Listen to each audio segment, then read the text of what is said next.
Good evening, नमस्कार, बहुत बहुत स्वागत है। आप देख रहे हैं इंडियन न्यूज। आसमान से बरसती मिसाइलें, खाड़ी में गूंजते धमाके और हर गुजरते दिन के साथ बदलता मिडिल ईस्ट का नक्शा। दुनिया की नजरें इजराइल और ईरान पर थीं, लेकिन जंग की लपटें अब कतर, बहरीन, कुवैत, सऊदी अरब और जॉर्डन तक पहुंच चुकी हैं। सवाल सिर्फ मिसाइलों का नहीं है, इन मिसाइलों के हमले के बाद क्या होगा खाड़ी का। रिपोर्ट देखिए। जंग में बारूद की बारिश, खाड़ी के आसमान में जंग का धुआं, एक के बाद एक निशाने पर मुस्लिम देश।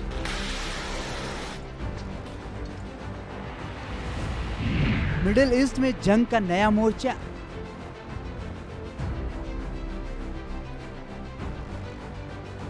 मुस्लिम देशों तक पहुंची जंग।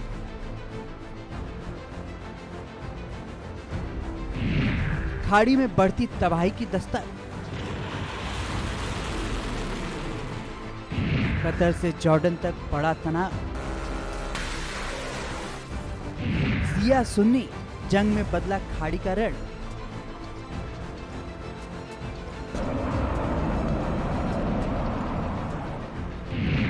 ईरान का शिया चक्रव्यूह। खाड़ी के सुन्नी देश लाचार। आसमान से बरसती मिसाइलें और जमीन पर अपनों का ही बहता खून। दुनिया तीसरे विश्व युद्ध की आहट से कांप रही थी, लेकिन किसी ने सही सोचा था कि तबाही का सबसे बड़ा चैप्टर यहीं से खुलेगा। महज 8 दिनों के भीतर एक के बाद एक कई मुस्लिम मुल्क बारूद के धुएं में दफन हो चुके हैं। ये जंग सरहद की नहीं, ये जंग मजहबी वजूद की है। क्या मिडिल ईस्ट का सुल्तान बनने की चाहत में पूरा खाड़ी देश खाक होने वाला है? इस बारूदी खेल का सबसे बड़ा मास्टरमाइंड और विलन है ईरान, अमेरिका और इजराइल। ईरान की मिसाइलें इजराइल का रास्ता भूलकर अपने ही पड़ोसी भाई बंदों के घरों को मलबे में तब्दील कर रही है। महज 8 दिनों के भीतर ईरान ने वो कर दिखाया जिसकी उम्मीद किसी को नहीं थी। कतर दहलाया, कुवैत पर बम बरसाए, बहरीन, सऊदी अरब पर मिसाइलें दागी। ईरान का यह चौतरफा वार साफ गवाही दे रहा है कि उसे इजराइल से ज्यादा अपने पड़ोसियों को घुटनों पर लाना है। जंग के सनक यही नहीं रुकी। ईरान ने अपनी मिसाइलों और सुसाइड ड्रोनों का रुख खाड़ी के उन सबसे शांत और रईस मुस्लिमों मुल्कों की तरफ मोड़ दिया जिन्होंने कभी सपने में भी नहीं सोचा था कि उनका अपना पड़ोसी उन पर बारूद बरसाएगा। देखते ही देखते खाड़ी के देश इस खूनी जंग में आ गए। लेकिन ईरान की इस दादागिरी को रोकने के लिए खाड़ी के सबसे रईस और सबसे खतरनाक मुल्क ने हाथ मिला लिया है।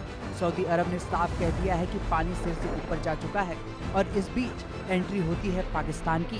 पाकिस्तान ने खुली हुंकार भरी है कि अगर सऊदी अरब की पाक सरजमीन पर एक भी मिसाइल गिरी तो उसे पाकिस्तान पर हमला माना जाएगा। 8 दिनों का खूनी काउंटडाउन और कई मुस्लिम मुल्कों पर ईरान का यह चौतरफा वार, यह सिर्फ एक झड़प नहीं बल्कि शिया बनाम सुन्नी के उस महायुद्ध की शुरुआत है जो सदियों से बारूद के ढेर पर सो रहा था। जब तक एक तरफ ईरान हो, दूसरी तरफ अरब का सबसे अमीर मुल्क सऊदी और सामने खड़ा हो अकेला ईरान, तो तय मानिए कि महाविनाश का काउंटडाउन शुरू हो चुका है। अब फैसला सरहद पर बयानों से नहीं बल्कि मिसाइलों के मलबों से होगा। खाड़ी के इस बदलते नक्शे में बहुत जल्द दुनिया एक ऐसा मोर्चा देखेगी जो इतिहास में कभी नहीं देखा गया। क्या पता ये जंग मुसलमान बनाम ईरान की हो सकती है। अरब देशों का एक बहुत बड़ा गुट अब ईरान को दुनिया के नक्शे से अलग थलग करने के लिए चक्रव्यूह रख चुका है। ईरान चारों तरफ से अपने ही मजहब के देशों से घिर चुका है।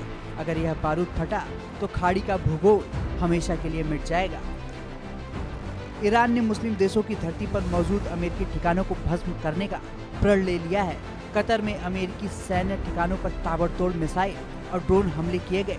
बहरीन में अमेरिकी नौसैनिक सुविधाओं को निशाना बनाया गया, जहां कई हमलों को हवा में ही रोका गया। वहीं जॉर्डन की सीमा पर भी अमेरिकी बेस को टारगेट कर ईरान के ड्रोनों ने आसमान में मौत का जाल बुन दिया। इन हमलों से इन मुस्लिम देशों की संप्रभुता मलबे में तब्दील हो रही है।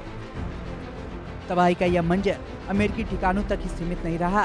कुवैत के महत्वपूर्ण बुनियादी ढांचे, ऊर्जा संकट पैदा करने के लिए वहां के बिजली और जल संयंत्रों पर सीधे हमले की रिपोर्ट है। वहीं दूसरी तरफ रणनीतिक रूप से सबसे संवेदनशील रास्ते ओमान और हरमुज की खाड़ी के आसपास सुरक्षा को पूरी तरह छिन्न भिन्न कर दिया गया है। व्यापारिक जहाजों पर मंडराते ड्रोन चीख चीख कर कह रहे हैं कि ईरान खाड़ी के रीढ़ की हड्डी को तोड़ना चाहता है। इस महातबाही की सबसे कड़वी हकीकत है शिया बनाम सुन्नी की वो नफरत जो सदियों से इतिहास की किताबों में दफन थी, लेकिन आज वो नफरत बयानों से निकलकर लड़ाकू विमानों, सुसाइड ड्रोनों और बैलिस्टिक मिसाइलों के रूप में आसमान से बरस रही है। एक तरफ ईरान का कट्टर शिया ब्लॉक खड़ा है तो दूसरी तरफ सऊदी के नेतृत्व में सुन्नी मुल्कों की फौज। यह मजहबी आग जब सुलगती है तो फिर बारूदों धमाकों में कुछ बाकी नहीं बचता। महज 8 दिन और तबाही का ऐसा मंजर कि पूरी दुनिया का कलेजा कांप जाए।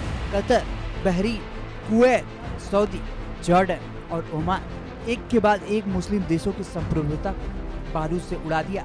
संयुक्त राष्ट्र संघ पंगु बना बैठा है और महाशक्तियां तमाशा देख रही हैं। खाड़ी दंग है क्योंकि हमला करने वाला कोई बाहरी दुश्मन नहीं बल्कि उनका अपना ही पड़ोसी है। तो तय मानिए, यहूदी बनाम मुसलमान की आड़ में शुरू हुआ यह खेल अब शिया सुन्नी के महाविनाशकारी युद्ध में बदल सकता है। ईरान ने मोर्चे खोलकर खाड़ी के सुन्नी देशों को ललकारा है तो इधर सऊदी और पाकिस्तान भी जंग को तैयार है। क्या मुस्लिम देशों का यह नया गठबंधन आने वाले दिनों में जंग को शिया सुन्नी युद्ध की ओर ले जाएगा? मजहब की इस जंग में खाड़ी दंग है और दुनिया सहमी हुई खड़ी है। दुनिया अब तक समझ रही थी कि महायुद्ध का मोर्चा यहूदी बनाम मुसलमान होने वाला है, लेकिन मिडिल ईस्ट के आसमान में मंडराते बारूदी बादलों ने इस पूरे नैरेटिव को पलट कर रख दिया है। महज 8 दिनों के भीतर अपनों पर बरसती ईरान की इन मिसाइलों ने साबित कर दिया है कि खाड़ी में जंग का स्क्रिप्ट बदल चुका है। अब यह लड़ाई सीमा की नहीं बल्कि शिया और सुन्नी की वर्चस्व की हो गई है। जहां एक तरफ अकेला ईरान है तो दूसरी तरफ सऊदी अरब जैसे मुल्कों की गोलबंदी। यानी साफ है, मुसलमानों की जंग में खाड़ी दंग और बारूद का यह धमाका बहुत जल्द पूरे मिडिल ईस्ट का भूगोल बदलने वाला है। Bureau report, India news. और इस रिपोर्ट के बाद रुक करते इस वक्त की बड़ी खबर का जो